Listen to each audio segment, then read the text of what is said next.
This is the most beautiful thing I've ever seen. This is why I refuse to be beaten by a food business. This is why I don't sleep, ever. I love it. People that find their space and just are truly excellent at what they do. I just love creative people. I was realising it didn't fit into the car. This young man came up and said, "Are you local? Because this would fit into my car." Time goes by too quickly. I don't like it. I love life. There was someone that had been in a book club for 24 years, which I just find wonderful. I love that so much. Did you hear the woodpecker? How lucky we are. How lucky we are. Oh, it's a lovely time of year.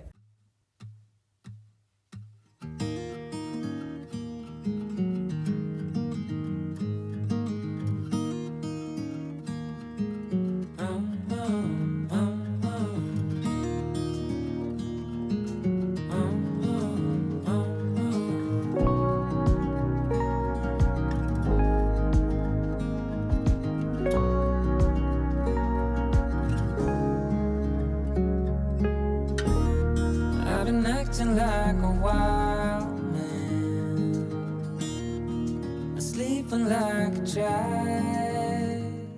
So you find me back here in the dining room, and I'm just starting to prepare this space for Easter. As I'm hosting Easter, I realise that it's weeks and weeks away. I have to plan my time quite thoroughly at the minute, and also I wanted to break down each part of this process so that if you're doing anything at Easter you can follow along. So I've got the table here and I've got this linen cloth on here. I'm going to leave that because that's a pretty tough cloth, and I'm going to, if I can reach it, I'm going to pop this floral tablecloth over the top. So this is actually a Ralph Lauren, and if I show you, it's a very, very soft pale green with pinks and blues and greens.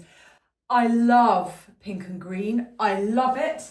It's my favourite colour combination, but it's a bit much for me with everything else that I'm trying to work into this space. So what I'm doing is I'm actually putting the tablecloth on upside down, because on the underside of this, the print is much, much more faded, and you get that sense of those wonderful faded florals as opposed to something that's too bright and sugary.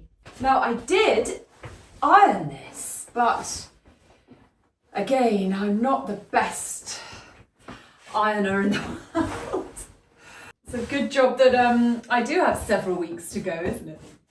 Okay, ignoring the big creases down the middle, this is the basis for my Easter table. So we're starting with this colour palette.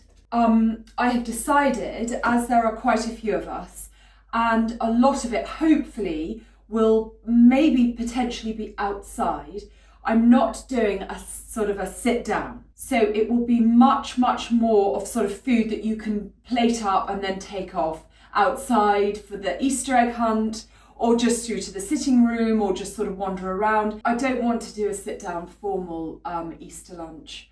There are too many of us, and if I had this huge formal dining room, then perhaps, but I don't, thank goodness. And I just think that lighter bites, but really tasty, fresh, delicious seasonal food will be perfect for Easter Sunday. I've actually started to think about the menu already for Easter Sunday, and I wondered if you'd like a copy of it. I will put that together and I'll leave it as a download. Give me a week or so on that. I don't mind sharing my recipes with you at all. And it might be helpful if you are thinking about hosting, or you just want to have a couple of people over during that time. You may not celebrate Easter, so it's certainly not coming at it from that perspective, but the food is delicious, and yeah, I'd love to share it with you, so I'll let you know about that. So this is where we're up to right now. This wonderful arrangement is the how-to that I published on Thursday. So if you'd like to know how to make this, then you can go back and look at the previous video. Just so you know, you don't have to have beams on your ceiling to make one of these. You just need to be able to have ceiling hooks and attach them securely so that the hooks are strong enough to hold something like this. I have made one of these down at the Deli before, or was it was in one of the places that I've lived, or it was at the Deli, I can't remember. And it was over a table and there weren't beams there, so I just used ceiling hooks. So this is where we're up to. These obviously won't be here, but I just thought that this urn was so Easter. It's quite ridiculous, but I love it. This is actually Italian, and I don't think it's very valuable or anything like that. I think it was about £5. But I love it, and it's been in the garage, and then I saw it and I just thought, I've forgotten about it actually, and I just thought the pink is perfect. So I bought some flowers from the supermarket, and I just thought, yeah, this is all coming together. These were delivered today. I think that these are the glass jars that didn't arrive in time for this. Wow, here they are. Oh gosh, look. Aren't they fabulous? Oh my gosh. Yeah, okay, I get it. These are something. Aren't they gorgeous? Now these are a little heavier. I can immediately tell they're a little heavier. So I would have to think about this.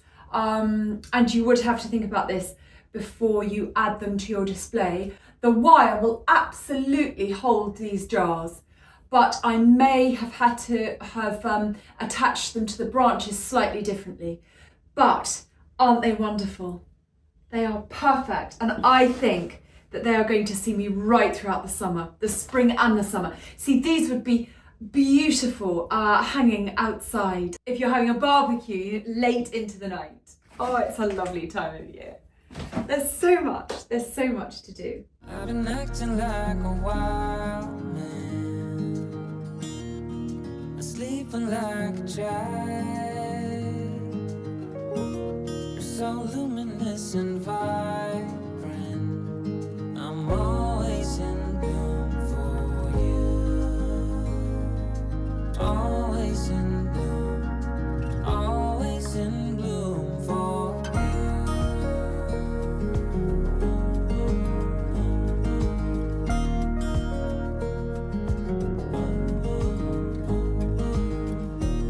So many times I've stranded, a castaway on unknown shore, although a stranger in this continent, I'm always in bloom for you. So I've been on Instagram a long time, and it was only recently that I discovered you could get notified when, I consider myself fairly tech savvy, but get notified when someone posts.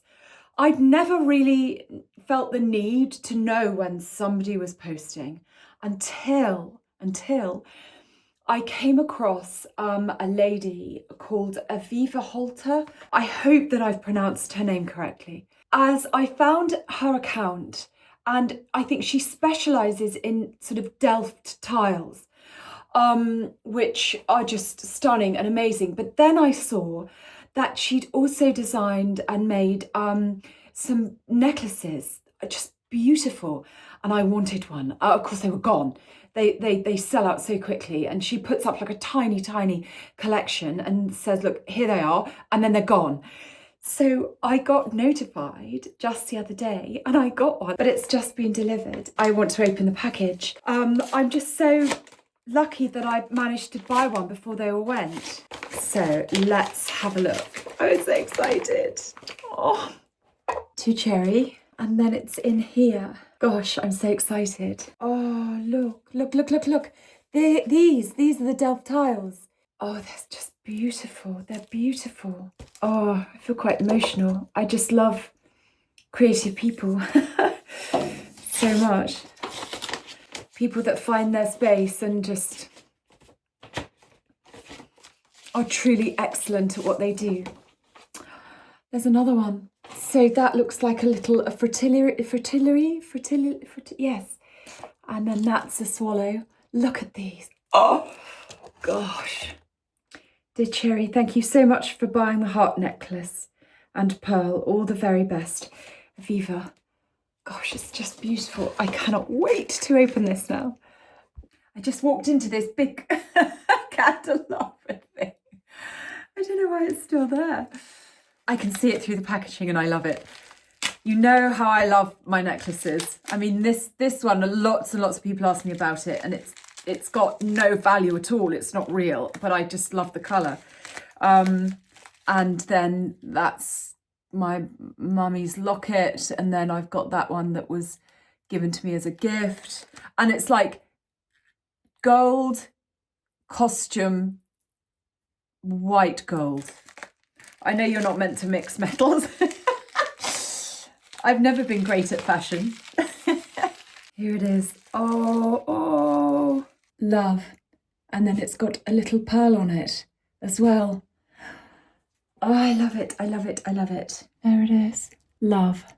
And a little pearl in that signature blue and white. And there were goldfinches and swallows and yeah, just perfect. Absolutely perfect. And I like the length, but I will change this little chain here and pop it. I might put it onto this chain with the cross, and then it just will all sit there nicely.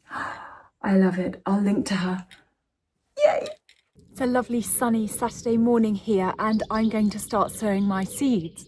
I think I showed you some of them a few weeks ago.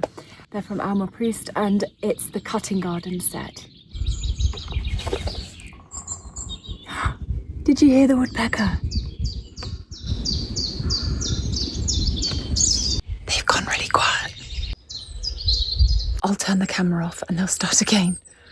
I told you about the magnificent magnolia tree. Mine's nearly out. Let me show you what it looks like so far.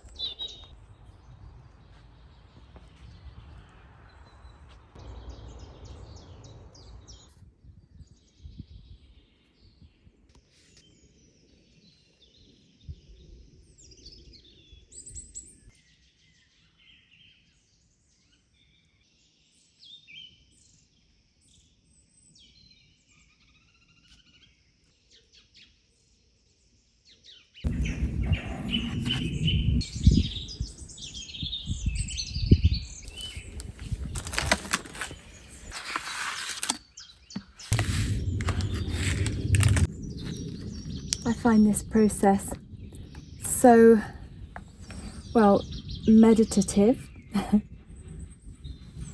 and therapeutic. You know, the fact that you can't rush it, do one at a time. It slows you down, forces you to stop and think. Oh, well, not think necessarily, but think about what you're doing instead of just mindlessly scrolling or rushing about from place to place. Instead, just focused on my little seeds.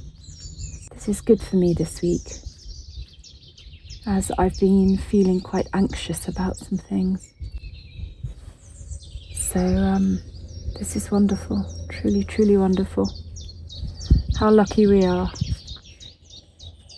How lucky we are. So as you saw in an earlier clip, I went to my book club this week. It was the first meeting of this particular book club, and it was just wonderful. I didn't know what to expect. I didn't know who would be there. I didn't know who was hosting it. I didn't know what the book was. They were choosing it, or they were telling us that evening. It was a new book club. It was wonderful. It was wonderful. So first of all, I finished Demon Copperhead. Oh, wow. I mean, what a book. And I actually mentioned Demon at this book club. I said that I had just finished it, and the chorus of, Oh, Demon Copperhead, Barbara Kingsolver. So I'm pleased because the group of people at the book club are incredibly learned and well read and accomplished. And I was really nervous about that. I mean, I think I'm well read, but mainly with books that everyone else has read, perhaps. You know, I have read the classics, but I've also read those books that are all like really, really, really popular. Not so much sci-fi or fantasy or chick lit particularly, but definitely fiction, perhaps a bit broader. I've definitely sort of read a lot of those. But the group of people there were so humble, despite being so accomplished, that I didn't feel out of place at all. There was someone there whose son is a rare book dealer, and he gave her a first edition Daphne du Maurier, I think, which is just extraordinary. I mean, what an amazing gift. That's a Mother's Day gift, if ever I heard of one. And there were 2 scientists there. There was an ex-headmaster. There was someone who worked for Waterstones. I mean, that's perfect. And they were all there just wanting. There was someone that had been in a book club for 24 years, which I just find wonderful. I love that so much. So I went along, and the lady hosting it is just wonderful, so kind and funny and lively, and just had a light in her. So she's chosen the book Perfume. I've forgotten the name of the author, and I thought it might be quite nice if we read that for our Book Nook book club, and then hopefully if I can get all of your feedback from it before I go meet with this group, I can sort of pass it on and you know, just say that, oh well, you know, I've read it with another group of people, and there was lots of discussion on this, or, you know, I thought that might be quite interesting. I've never read Perfume. I know that they made a film starring Ben Whishaw, who I love. I think he's wonderful. So that's exciting, but we still have Demon Copperhead to go through, and I cannot wait. Oh my goodness, that book will stay with me for a long time. When it ended, again, and I always know that this is what, when a book is good, I was completely bereft. Thank you for staying with me as I planted up my my cornflowers. They're done, and I shall wait for those to germinate whilst I crack on with some others. I've moved into the kitchen. Alexa, turn off. It was quite chilly. Oh no, I've forgotten where I was up to. Oh, here. I'm still sewing my little trays, and I'd forgotten where I was up to, but I have a hole, so I know I'm there. And I have to take my daughter somewhere in the car. So I came in to see where she was up to, and then it was so toasty in here that I've stayed. And also the radio was on. I love Aled Jones on a Saturday morning. I love Aled Jones at any time, not just at Christmas. But I thought I'd stay here, as then my daughter knows where I am. These are the Nigella seeds that I've just sown. Aren't they lovely looking? So I bought the Cottage garden mix. Surprise, surprise. Can't find my watering can, so I'm using a milk glass jug. Of course. But Nigella are apparently much better sown in the autumn and then left to overwinter in the ground, which I didn't realise. So I've kept some, and I'll do that in the autumn. And you know what's going to be crazy? Before we know it, I'll be planting those in the autumn and discussing this very moment. Time goes by so quickly. Time goes by too quickly. I don't like it. I love life.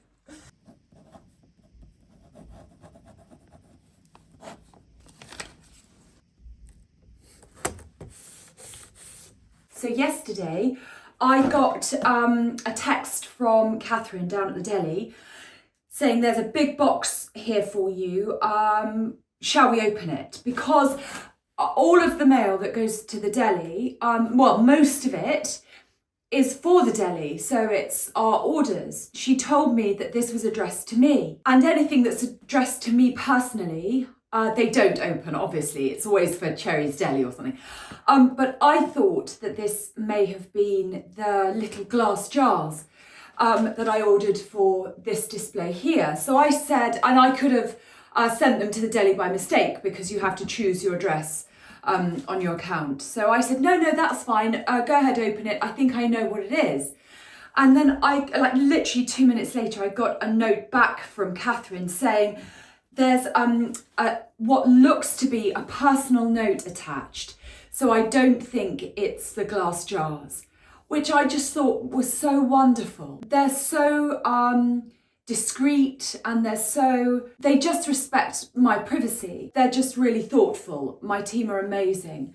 So I said, I didn't know what it was. So I collected it last night. So this is another unboxing, and I don't know what it is. Was the little note that was attached. Cherry, just a little something to decorate your door or wall at Easter. Have a wonderful family Easter. Best wishes, Louisa Amanda. This is amazing. Let's open it. So I'm thinking that it might be something quite delicate. Oh my goodness. This, oh my word.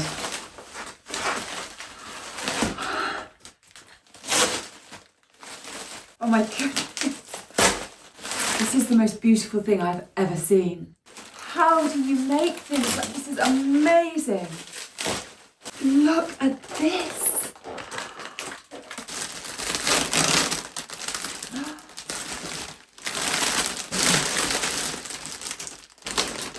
Look at this. Oh my goodness. I've never seen anything like this ever. It's got hydrangeas and feathers and eggs. I'm speechless, absolutely speechless. It is beautiful. Isn't that the most beautiful thing you've ever seen? I don't know what to say. I'm absolutely speechless. It is, well, you know me very, very well, because this is just, I don't know. I get emotional all the time, really.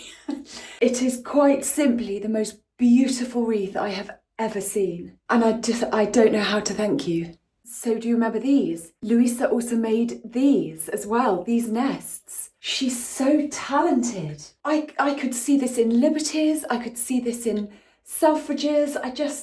It's just absolutely exquisite.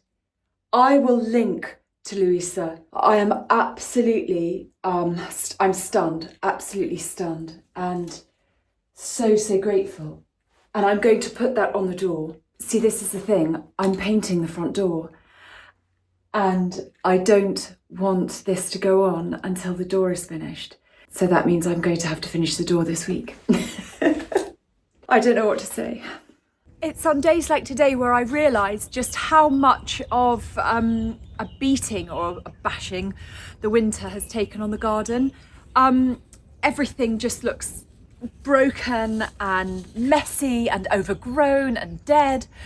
But I'd put this hydrangea in this stone urn about 3, maybe 4 years ago, and it's done really, really well. And then last year, I went away for a few days and it was particularly hot, and it dried out so badly that it just never got going again. I didn't know whether it was going to, hydrangeas need lots and lots and lots of water. I didn't know whether it was going to make it actually, so I just left it, and it did, and it has. It's not going to stay in here. This has cracked over time. It has been glued and stuck, and it's a beautiful, beautiful urn. I mean, it's absolutely gorgeous, but I might put something a bit more temporary in here. I'm going to move this over to the bed just underneath the kitchen window. I just think it's a beautiful white hydrangea. It will look so lovely, and it will be next door to the hydrangea that I planted just a couple of weeks ago. So that's what I'm going to do now. But you know what? It's just weeks and weeks of tidying and planting and growing and sowing and and then eventually it all looks wonderful. We hope.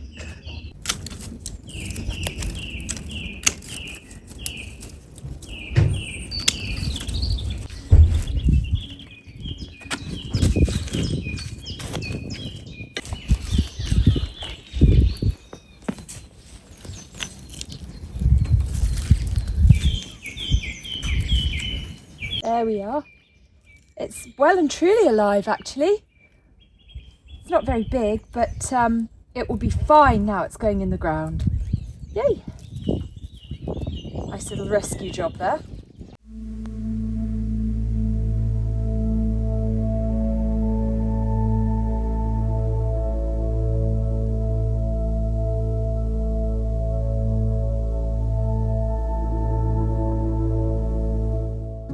I've got these two double hollyhocks here, double salmon, and I'm going to put them right outside the front door. I think that a cottage with hollyhocks outside the front door that you can see from the window is just perfect.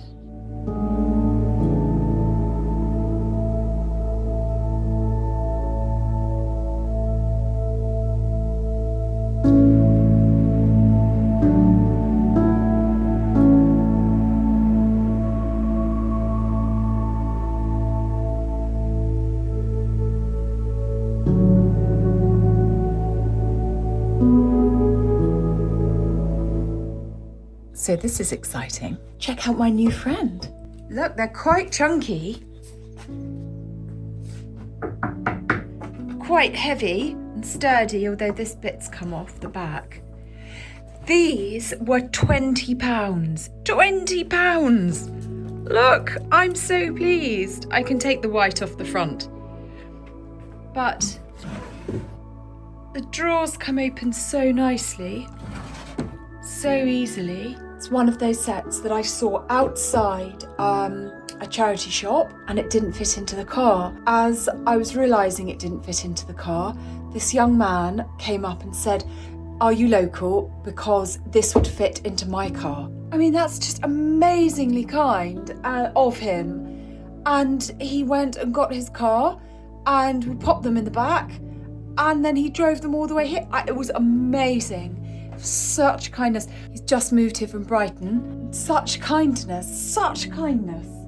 So they are now here and I don't quite know where they're going to go. I get these things because I just think, oh, they're fantastic, and I have no idea where they're going to go.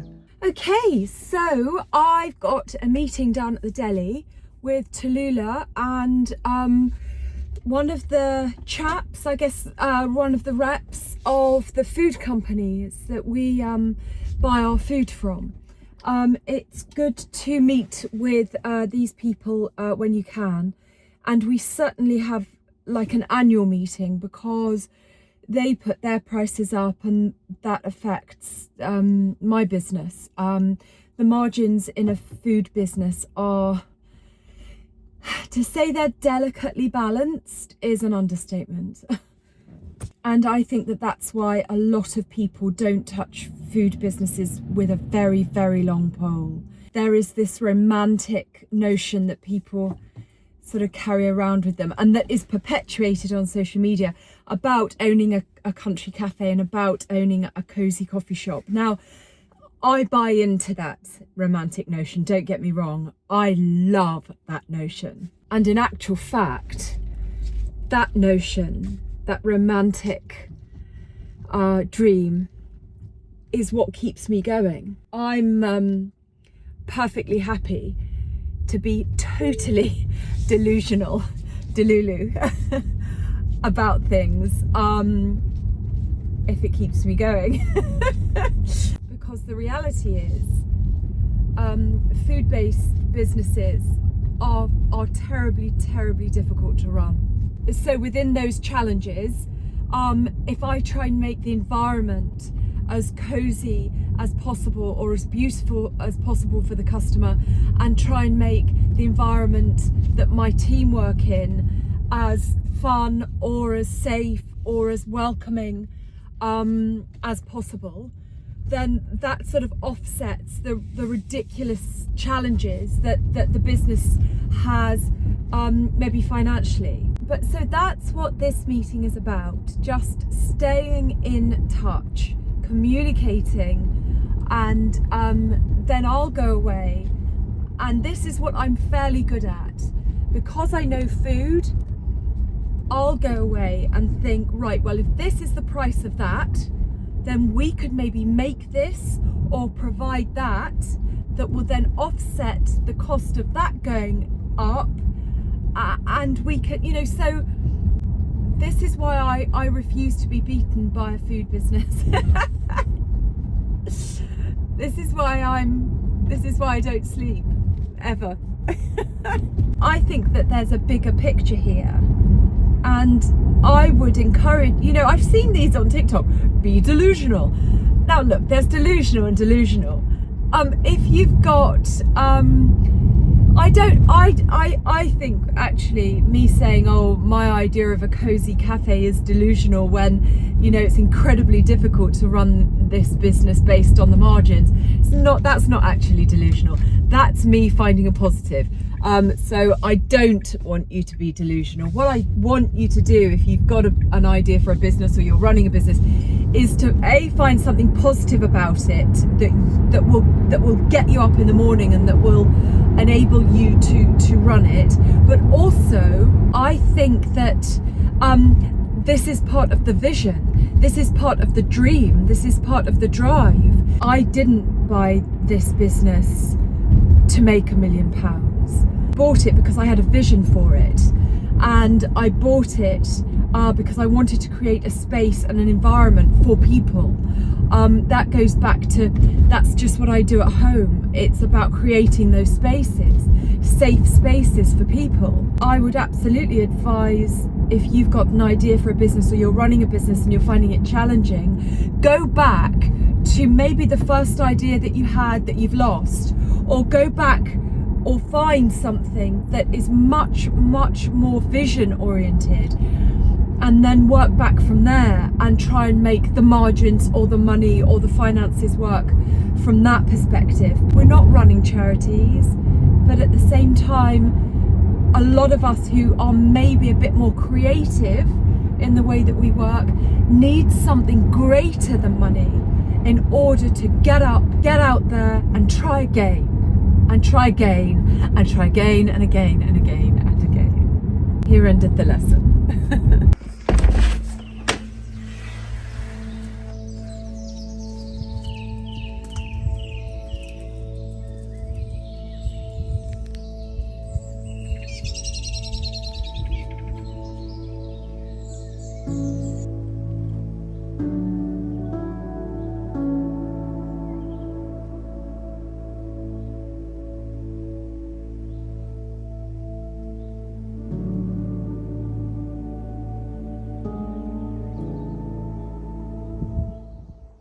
Oh, look at today. Look at today. It's just so, so glorious.